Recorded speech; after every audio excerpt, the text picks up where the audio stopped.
Bienvenidos, bienvenidas, hermanos y hermanas de la Iglesia Evangélica Bíblica en el Inca y EBI, y también de muchas otras iglesias fraternas que nos siguen a través de nuestras redes sociales.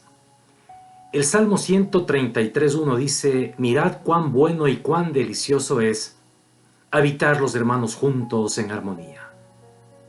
Por lo que vive la humanidad lo hacemos a través de este medio digital, pero juntos en armonía y deleitándonos de la santa palabra de Dios. Esta mañana vamos a empezar con el espacio infantil. Si hay niños junto a usted alrededor, nietos, nietas, sobrinos, sobrinas, hijos, hijas, llámelos de este momento, convóquelos. Hay un espacio de espiritualidad cristiana para ellos en que van a aprender que el amor de Dios se evidencia en el autocuidado y el cuidado a los demás. Muy importante pauta de espiritualidad cristiana para estos tiempos que estamos viviendo.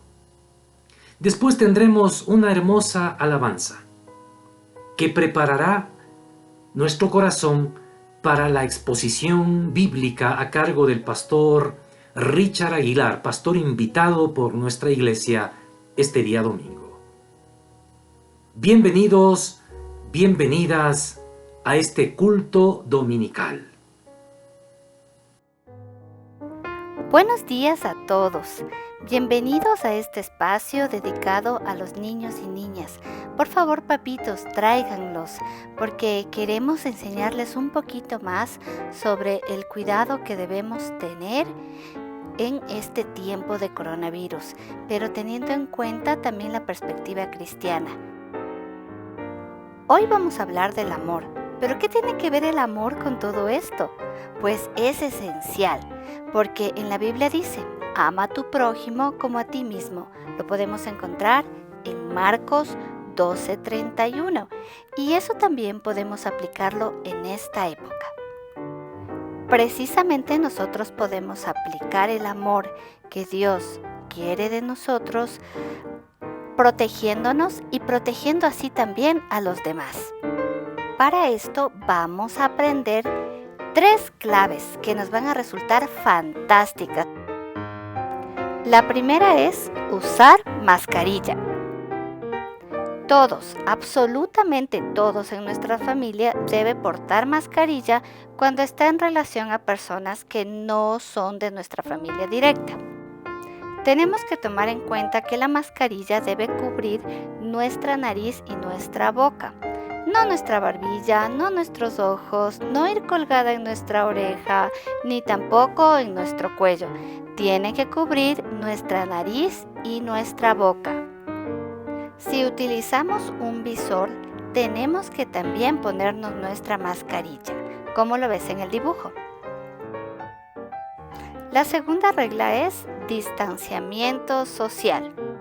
Esto quiere decir que no podemos estar muy unidos a otras personas, y menos a las personas que son desconocidas o que no viven en nuestra casa con nosotros. Si nos encontramos a alguien que es nuestro amigo o nuestro familiar, debemos saludar de lejos, con el mismo cariño, pero de lejos. Y si vamos en el transporte público, tampoco podemos estar muy cerca de las otras personas. Tenemos que mantener la distancia. En todo caso, siempre es mejor mantenernos en casa y poder estar en contacto con nuestros amigos o familiares por medio de la tecnología. Nuestra tercera y última regla, la limpieza constante. Tenemos que lavarnos las manos por lo menos 30 segundos y lavárnoslas con mucha frecuencia. Tenemos que frotarnos y usar mucho jabón. Debe salir espuma cuando nosotros nos lavemos las manitos. Aquí vemos cómo debemos lavarnos las manos. Tenemos que usar agua y jabón. Comenzar por nuestras palmas, luego entre los dedos, luego frotar los pulgares, las uñas, las muñecas, enjuagarnos nuestras manos y por último, secarlas. No olvides, debe ser por lo menos 30 segundos cada vez que tú te lavas las manos. O sea, más o menos contar hasta 30. A veces no podemos lavarnos las manos, así que el alcohol o el gel antibacterial son buenas opciones. También debes ponértelos constantemente. Por último, debes tomar en cuenta que tu espacio también tiene que estar desinfectado y limpio. Aquí está nuestro cuaderno contra el COVID. Aquí están incluidas nuestras 3 reglas y tú las puedes ir pintando y leyendo para que puedas recordarlas. Adiós, chicos. Ten cuidado, presta mucha atención. Si tienes fiebre, si tienes tos o dificultad para respirar, recuerda alejarte de los demás. Usa tapaboca y guarda tu distancia por si tienes que salir de casa. Recuerda usarlo siempre que sea necesario. Si vas a ir al banco o al supermercado, te podemos orientar si síntomas presentas. Por la línea médica brindarte atención. Y si estás muy mal, acude por urgencias. Mantén tu distancia con frecuencia. Papás y abuelos tienen mayores riesgos, pero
Queridos hermanos, buenos días.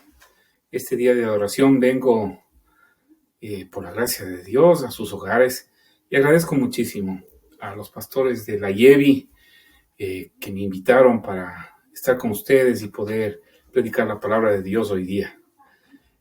Mi saludo cariñoso. Ya han sido casi 2 años que no he estado con ustedes, pero les recuerdo a muchos de ustedes con bastante cariño y aprecio. Y bueno, hoy día vamos a tener la palabra de Dios. Hermanos, por favor, cierre sus ojos o ábralos, pero su corazón con reverencia, buscando siempre la presencia de Él y que Él nos hable a través de su palabra. Oremos, hermanos. Dios Padre, fuente de toda luz, por tu palabra nos das la luz a nuestra alma. Derrama sobre nosotros espíritu de sabiduría y entendimiento, para que siendo enseñados por ti en las sagradas escrituras, nuestros corazones y mentes se abran para conocer las cosas que pertenecen a la vida y a la santidad. A través de Jesucristo nuestro Señor. Amén. Este día domingo, hermanos, continúo con la serie que en la iglesia se ha establecido. Y hoy es las promesas de Dios.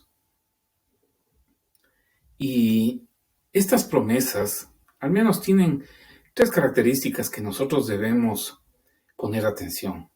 La primera es que las promesas de Dios nacen de la misma naturaleza de Dios, la misma persona de Dios.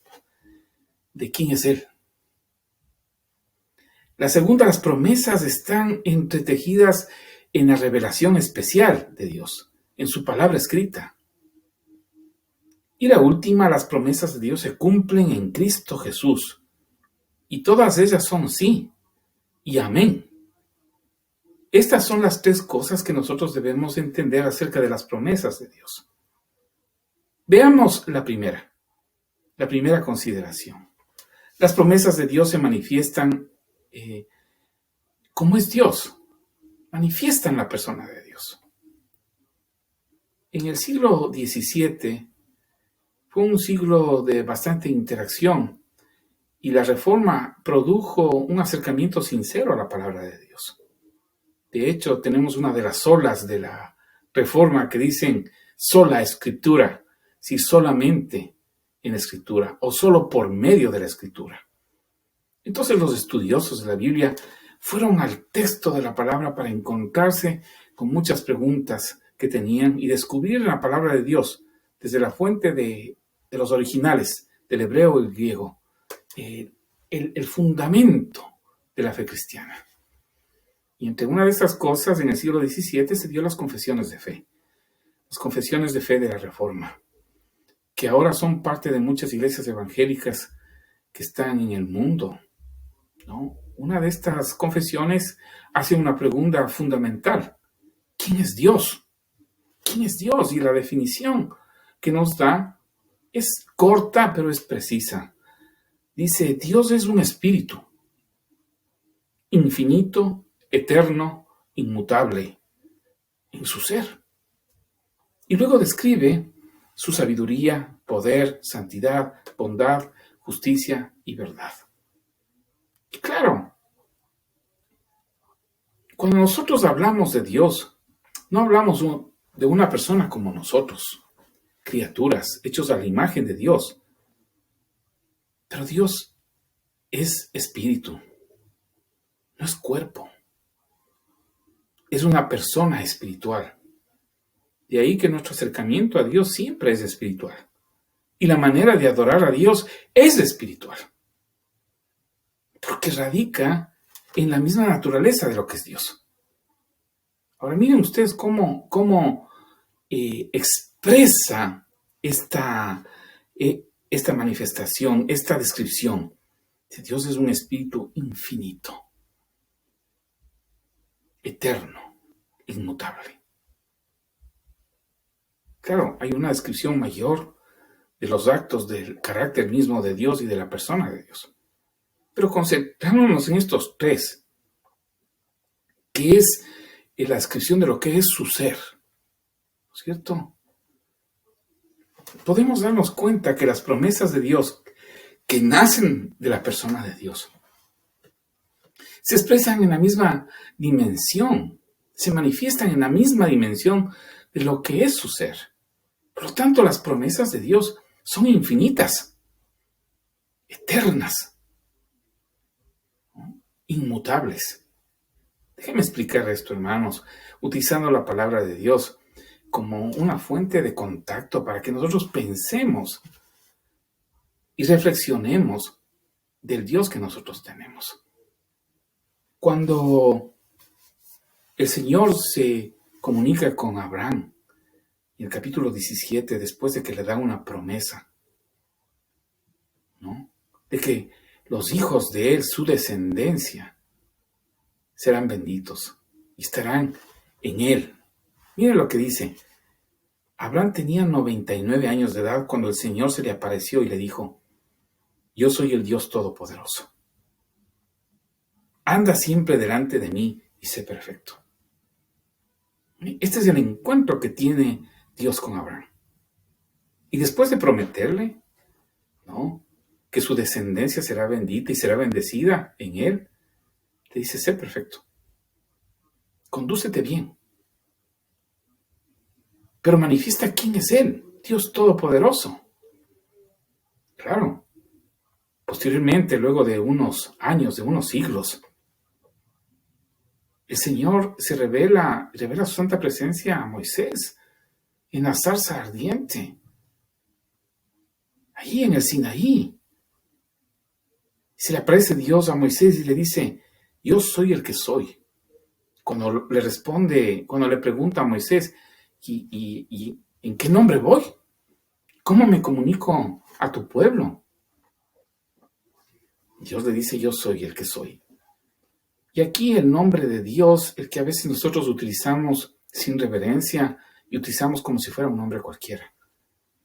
Jehová o Yahvé, que también es un verbo, que significa yo soy, seré y fui. Es Dios mismo en el sentido eterno, en el sentido infinito. Dios, yo soy. Asimismo, David, cuando escribe los Salmos, escribe una perspectiva de Dios como creador, como el sustentador de todo. Salmos 92 dice: antes de que nacieran los montes y que formaras la tierra y el mundo, desde los tiempos primeros y hasta los tiempos posteros, tú eres Dios. ¿No? Tenemos otras expresiones también en el Nuevo Testamento. Juan, en la narrativa del Evangelio de Juan, dice: Dios es espíritu. Y es necesario que los que adoran, lo adoren en espíritu y en verdad. Es el encuentro que tiene Jesús con la mujer samaritana. Dios no necesita de un lugar específico, pero recibe a los que le adoran y les bendice a los que adoran en espíritu y en verdad. Es algo intangible, es algo que está en nuestro ser, en nuestra propia persona, que se acerca a Dios. ¿No? Y Pablo reflexiona desde el pensamiento de la grandeza de lo que es la salvación, la creación, lo que es Dios en la historia. Y en el capítulo 11, el verso 33 dice: qué profundas son las riquezas de la sabiduría y del conocimiento de Dios. Cuán incomprensibles son sus juicios e inescrutables sus caminos.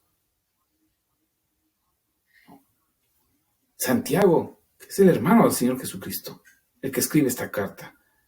Y esta carta es considerada como una de las cartas sapiensales. Tiene ese título sapiensal porque se aplica a la vida. Y lo que nos extiende de Dios es toda buena dádiva. Y todo don perfecto desciende de lo alto. O sea, una buena dádiva es una promesa de Dios. Es una bendición de Dios. Sea del Padre de las luces, en quien no hay cambio ni sombra de variación. Refleja la inmutabilidad de Dios. Dios no cambia en lo que Él entrega, en la promesa que hace, en lo que Él es. Dios no está contenido en el tiempo. O sea, un día es hoy, mañana es otro día y las cosas difieren. No, Él es eterno. Tampoco está contenido porque es infinito. Y así mismo son las promesas de Dios. Y finalmente, uno de esos cantos de adoración que están en Apocalipsis, el capítulo 4, verso 8. No vemos el coro de los ángeles, de las criaturas vivientes, de toda la creación que dicen: Santo, Santo, Santo es el Señor, Dios Todopoderoso, el que era, el que es y el que ha de venir. O sea, en esa dimensión, estos pocos textos de la palabra de Dios nos ubican para reconocer que las promesas de Dios están enmarcadas en lo que es Dios. Cualquier promesa que ustedes encuentren en esta revelación escrita, en la palabra de Dios, es infinita, es eterna, es inmutable. Y gracias a Dios por eso, porque las promesas de Dios no cambian por el comportamiento que nosotros tenemos, que a veces es desastroso. Aún siendo cristianos, a veces cometemos y nos comportamos como personas indolentes, como personas groseras, como personas que somos insensibles a los demás, o pecadores como somos. Aún siendo ya salvos en el Señor Jesucristo, continuamos pecando por nuestra naturaleza hasta que el Señor venga y nos dé un cuerpo nuevo en la resurrección y ponga una voluntad perfecta en nuestras vidas. Pero hasta que venga ese día, somos imperfectos. Bien ustedes, ¿cómo nosotros podemos conjugar este pensamiento teológico de lo que es Dios en la dimensión de lo que Él dice y promete? ¿No? Dios es eterno, infinito, inmutable en todo su ser, en todo lo que Él hace. Y esto nos debe dar confianza, porque no entramos en una incertidumbre, no entramos en una carambola. Esto no es cuestión del azar, es una certeza. Y en esa dimensión, las promesas de Dios están manifestadas. Veamos, hermanos, ahora la segunda consideración, ¿no? Y que me parece que es muy importante. Las promesas de Dios están entretejidas en la revelación especial de Dios y su palabra escrita. Y la fe cristiana no es una fe esotérica, ni es una fe que uno tiene que andar descubriendo códigos secretos, ¿no? Que tiene que seguir un curso especial y ser iluminado para descubrir la verdad que hay en la Escritura. Y yo he sido profesor de interpretación bíblica, de hermenéutica. Trato en la consejería pastoral que hago de interpretar la Biblia. Y una de las cosas que debo decirles a ustedes es la simplicidad del texto. Una de las reglas de la interpretación es tratar la Biblia como un texto normal. Si lo que dice gramaticalmente, lo que expresa es lo que debemos entender. Claro que hay profundidades mayores que la misma palabra de Dios las resuelve. Pero entramos a descubrir lo que dice el texto. Claro que hay condicionamientos históricos, sociales. Claro que hay figuras de lenguaje, pero principalmente es lo que dice el texto. Es la simplicidad de la Escritura. Por eso la Escritura está abierta para todos. Pero es el Espíritu de Dios el que da vida. El que a través de estas palabras llega a nuestros oídos y produce fe en nuestro corazón para creer. Es el que nos abre el entendimiento para encontrar las verdades profundas y grandísimas de Dios, ¿no? Y cuando entramos allá, encontramos las promesas de Dios en esta palabra. Permítame decir lo que esta palabra nos dice acerca de las promesas de Dios y en las palabras de Jesús. Mateo 24:35 dice, el cielo y la tierra pasarán, pero mis palabras no pasarán. Es lo que manifiesta el Señor Jesucristo a sus discípulos, a la gente que les escucha. El tratamiento de todo el ministerio del Señor Jesucristo es la confirmación de la palabra de Dios y de las promesas de Dios. De hecho, en el último punto que vamos a hablar más luego, la promesa mayor y la que contiene todas las promesas de Dios es Jesucristo mismo. En Él se cumplen todas las promesas de Dios. Y aquí Jesús dice, todo lo creado, todo lo que ustedes ven, que es temporal, pasará. Pero mi palabra no. Y ahí están contenidas las promesas de Dios, en forma amplísima, contundente. Nosotros recibimos la palabra de Dios, no como los estudiosos que dudan de la palabra de Dios y que establecen condicionamientos a la palabra de Dios, y que utilizan palabras para desvirtuar la autoridad de la Escritura, estableciendo casos como si fueran cualquier otro libro o cualquier otro tratamiento de la historia. No, la palabra de Dios es palabra de Dios, porque tiene el Espíritu de Dios en ella. Por eso son vida. Tu palabra es una lámpara a mis pies, una luz en mi camino. Tus preceptos son vida. Como decía el salmista, son más dulces que la miel. En todas esas figuras de lenguaje nosotros encontramos el valor de la palabra de Dios. Ahora, esta palabra de Dios y estas promesas que encontramos en la palabra de Dios se las reciben por medio de la fe.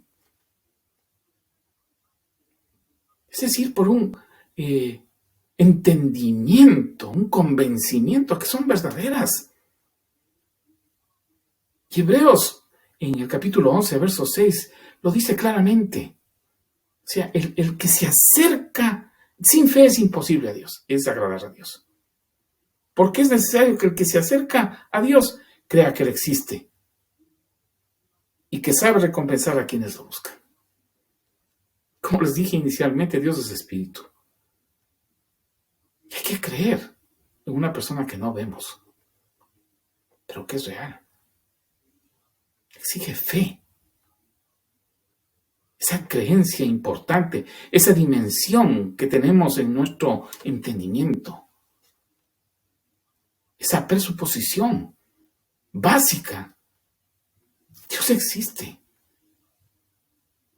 Yo no tengo que preguntarme si tal vez no existe, si tal vez será un ente. ¿Qué será? No, yo creo que existe. ¿Por qué? Porque soy persona. Porque Dios me hizo como Él es. Él es una persona. Y la capacidad que tengo de expresar y de sentir y de vivir, la obtuve de Dios, que es persona. Entonces, en esa dimensión, nosotros tratamos las promesas de Dios con fe. Creemos, ¿no? Y también con una actitud. Y mira, hermanos, lamentablemente en los tiempos que nosotros vivimos ahora, nos encontramos en un mercadillo de ofertas.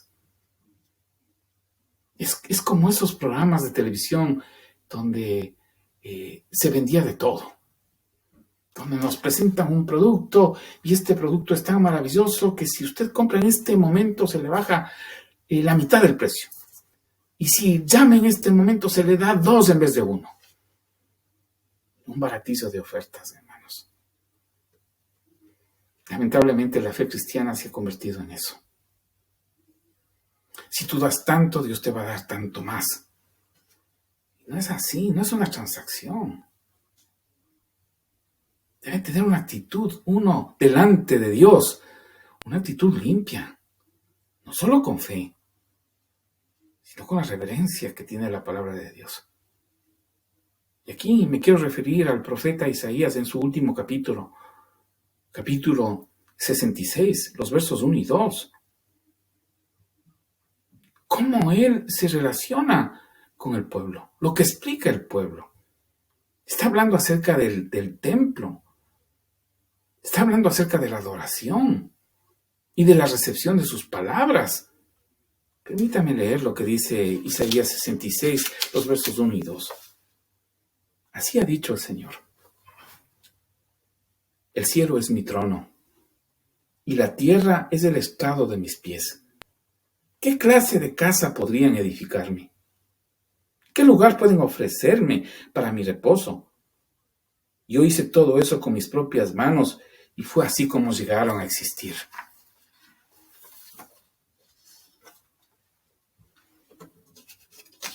En esta manifestación dice: yo pongo la mirada en los pobres y humildes de espíritu, y los que tiemblan al escuchar mi palabra. Aquí está la condición de nuestro corazón delante de Dios. No hay orgullo, no hay vanidad, no hay esa prepotencia, sino hay humildad en el espíritu. Porque reconocemos que solamente por la gracia de Dios nosotros podremos vivir y podemos recibir de Él, de su mano, por su misericordia. Dice: y en los que tiemblan al escuchar mi palabra. Porque la palabra de Dios, donde están las promesas de Dios, son palabra de Dios y son autoridad para nuestra vida. Entonces, miren ustedes, dos consideraciones que son absolutas, que son muy importantes y que tienen un peso fundamental en la vida cristiana. Las promesas de Dios están manifestando la misma persona de Dios, lo que Él es. Y también su palabra, que no vuelve vacía, que tiene su cumplimiento en la voluntad perfecta y expresa de Dios, frente a la cual nosotros vamos con fe y con humildad. Ahora veamos la tercera consideración. Y esta es una de las más importantes, hermanos. Dice: la promesa se cumple en Cristo Jesús, las promesas de Dios. Todas ellas son un sí y amén. ¿No? La palabra amén del hebreo, que quiere decir así sea. Se ha hecho así, como se dice. ¿No? Y es que Cristo es la promesa más grande de todas, hermanos. Al principio quería yo decir, bueno, miren cómo Dios se acerca a nuestra vida. Él provee para las necesidades que tenemos, de nuestros alimentos, de nuestro vestido, de nuestra salud, de nuestro sentido de ánimo aún, de nuestra alegría, de nuestro gozo. Cuántas cosas que tienen que ver con la relación de nuestra persona con el mundo que vivimos y con las cosas que vivimos. Pero no quise hacer ese acercamiento, porque sería situar las promesas de Dios en quiénes somos nosotros y en la constante humanidad que nosotros tenemos y todas las necesidades que van con ellas. Pero el centro de esta predicación no es el hombre, no es usted, no soy yo. Ninguno. Es Dios a quien nosotros adoramos. Y es Cristo a quien Él ha enviado para que creamos. Todas las promesas de Dios se cumplen en Él, en esa manifestación de Cristo. Todo. ¿No? Y esa es la promesa más grande desde la caída del hombre. Cuando cae a Adán y Eva, porque no creen. O sea, el pecado que ellos tienen es de incredulidad, porque creen en la voz de la serpiente y no en la voz de Dios. Claro, subsecuentemente desobedecen a Dios por el mismo hecho de su incredulidad. Y cometen un pecado, arruinan, ofenden a Dios, porque no creen en Él. Y cogen del árbol que no deben tomar, y el castigo subsiguiente es la muerte. Y murieron. Así como todos nosotros vamos a morir. Porque estamos bajo esa misma maldición de la muerte, hasta que el Señor venga en su segunda venida y destruya totalmente a la muerte y el imperio de la muerte, que ya lo ha hecho. Pero que en nuestro tiempo y en nuestra realidad de nuestro tiempo, todavía esperamos esa manifestación. Pero aquí dice yo pondré enemistad entre la mujer y tú, y entre tu descendencia y tu descendencia. Ella te herirá en la cabeza y tú la herirás en el talón. ¿De qué está hablando, hermanos? De la cruz. Satanás pensó que tenía todo armado.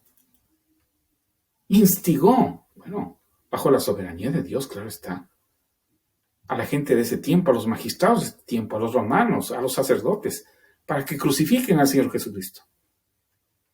Pero no sabía que el Señor tenía el poder de la vida y resucitó, y en esa muerte pagó por nuestras maldades.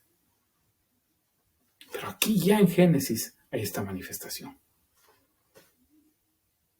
Romanos 4:13, ¿no? Pablo comienza a conjugar este ofrecimiento de salvación y dice, porque la promesa dada a Abraham y a su descendencia en cuanto a que recibirían el mundo como herencia, no le fue dada por la ley, sino por la justicia que se basa en la fe. La fe en Cristo. La fe en ese Salvador, en ese ungido de Dios, que vino y se encarnó para llevar la pena que nosotros teníamos que pagar. La promesa mayor.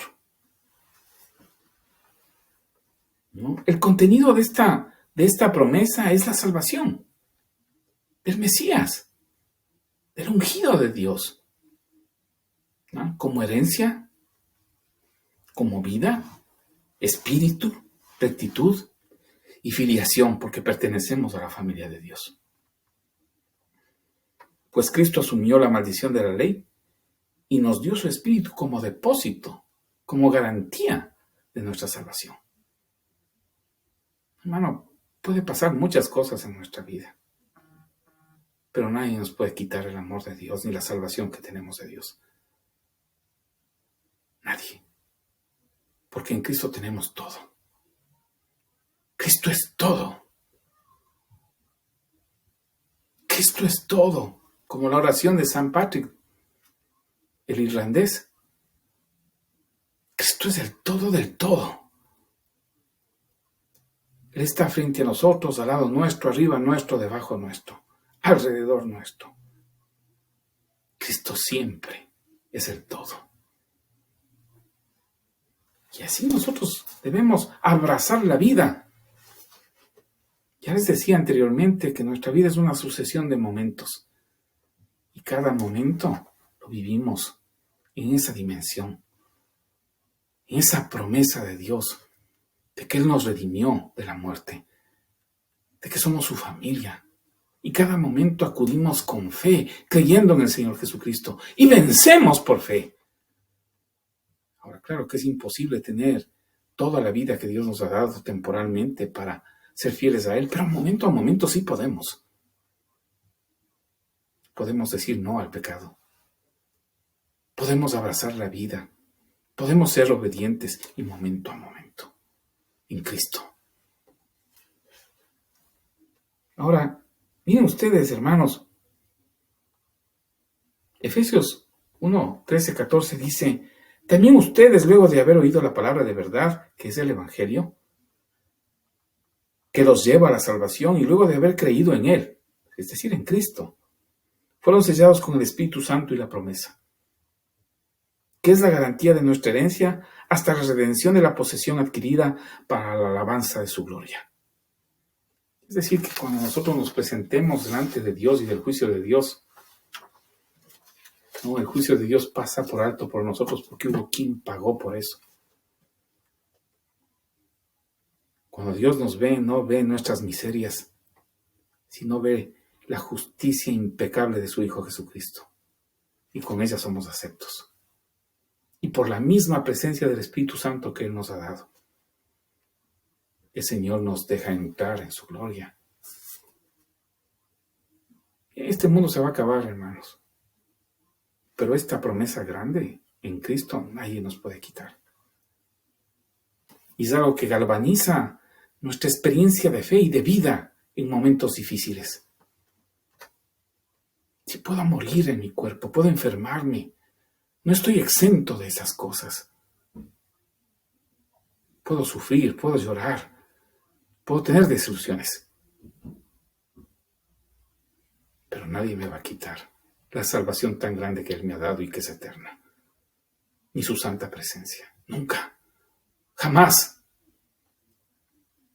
Queridos hermanos, Dios es vivo y nos ha hecho seres, hombres y mujeres vivos para su gloria. Todas estas promesas de Dios, todo lo que estoy hablando en este momento, Pablo la describe en 2 de Corintios, capítulo 1, versos 20. Dice, porque las promesas, todas las promesas de Dios en Él son sí. Por eso, por medio de Él también nosotros decimos amén, para la gloria de Dios. Fíjense ustedes, hermanos. Claro, hay muchas cosas que tenemos en la vida. Pero todo lo que abraza y es más grande es Cristo. Ahora veamos la última consideración, hermanos. Hay algunas implicaciones sobre las promesas de Dios. ¿Y qué quiero explicar? ¿No? Dios tiene promesas para nuestra vida temporal. Sí, para la vida que llevamos ahora. La misma palabra de Dios nos dice que si Él nos ha dado a su Hijo, ¿cómo no nos dará juntamente con Él todas las cosas? ¿Cómo no cuidará para nuestra alimentación, para nuestro vestido, para las necesidades básicas de nuestra existencia? Aún para los deseos de nuestro corazón, por supuesto. Pero todo a través de Cristo.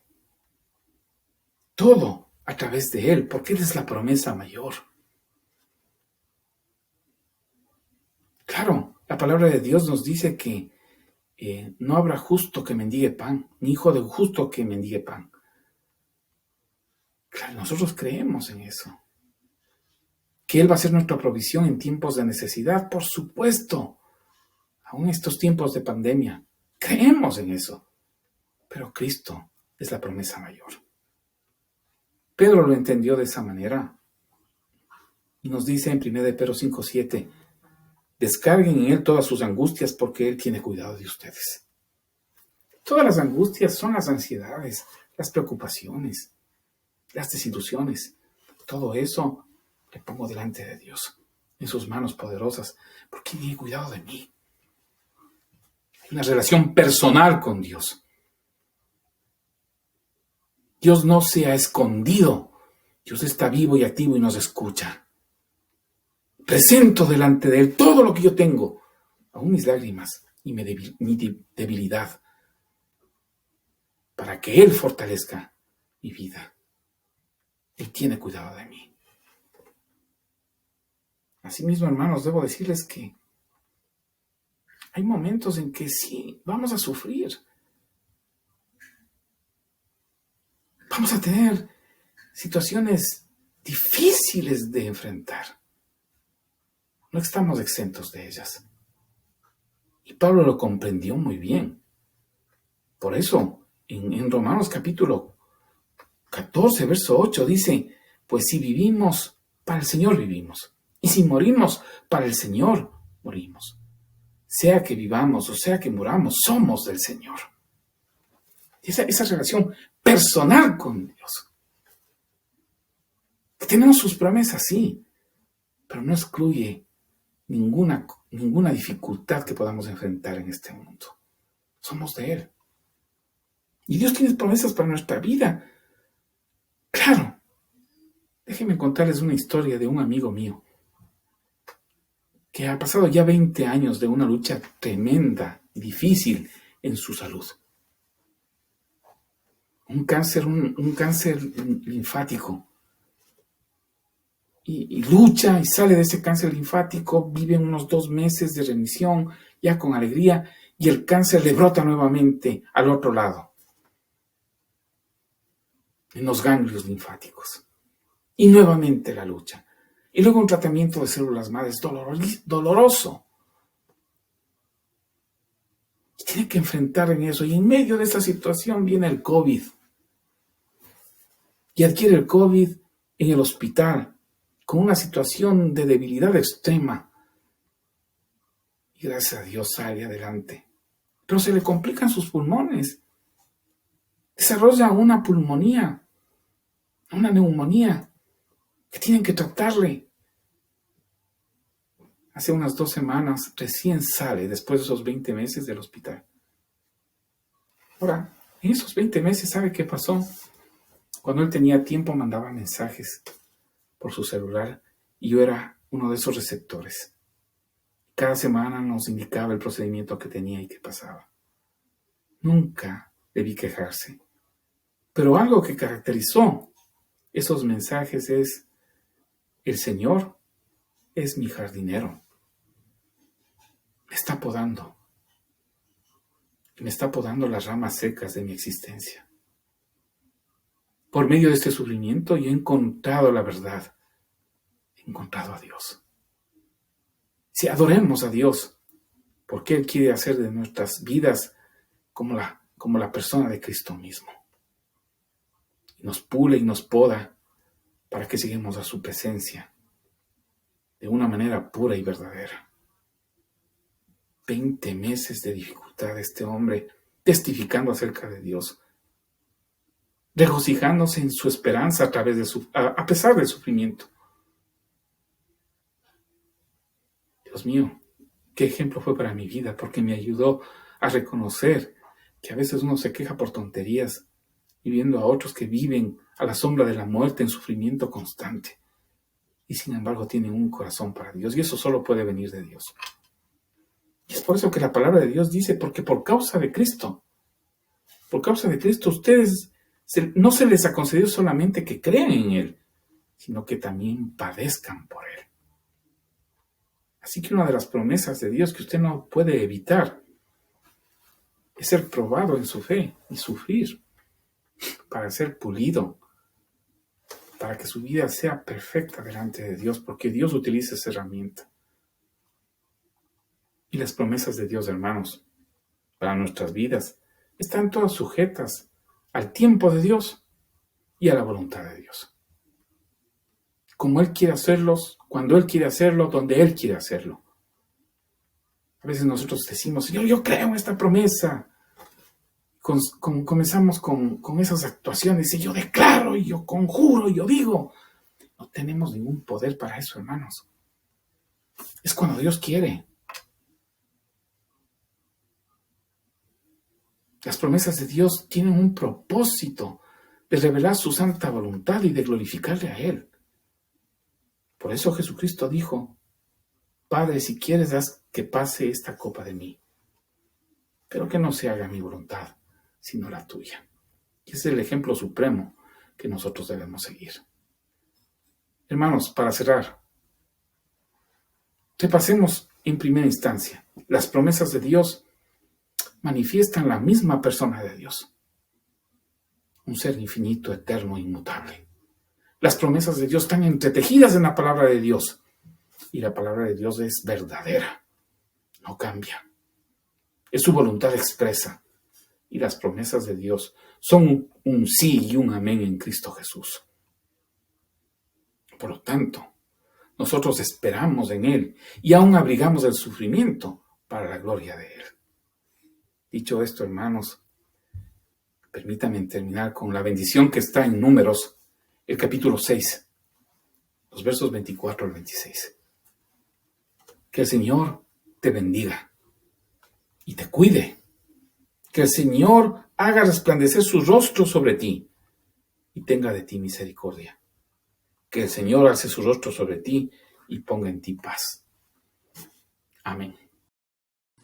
Gracias a Dios por su santa palabra. La soberanía de Dios, la provisión de Dios en Jesucristo, las promesas de Dios. Esas son las certezas en las cuales debemos afincar nuestra fe y nuestro peregrinaje en este tiempo tan duro de la humanidad. Si usted quiere seguir siendo parte de la bendición que es la Iglesia Evangélica Bíblica en el Inca, no solo en el barrio del Inca, no solo en el país, sino fuera del mismo, este momento sale ante usted el número de cuenta al cual usted puede aportar con sus diezmos y ofrendas. Es importante decir, la iglesia, físicamente el templo está cerrado, pero la iglesia sigue viva y necesitamos de su fidelidad con sus diezmos y ofrendas. Anote el número de cuenta, el correo electrónico, etc. Finalmente, hermanos y hermanas, el próximo día domingo ya podemos reunirnos presencialmente en el templo. El primer culto de 8 a 8:50 de la mañana, el segundo de 9:30 a 10:20 y el tercero de 11 a 11:50 de la mañana. Igual, seguiremos con el servicio virtual a través de esta red social. Dios nos bendiga, les esperamos el domingo. Yo voy a volver después de todo lo que he vivido y será un gusto saludar a todos y a todas. Una buena semana.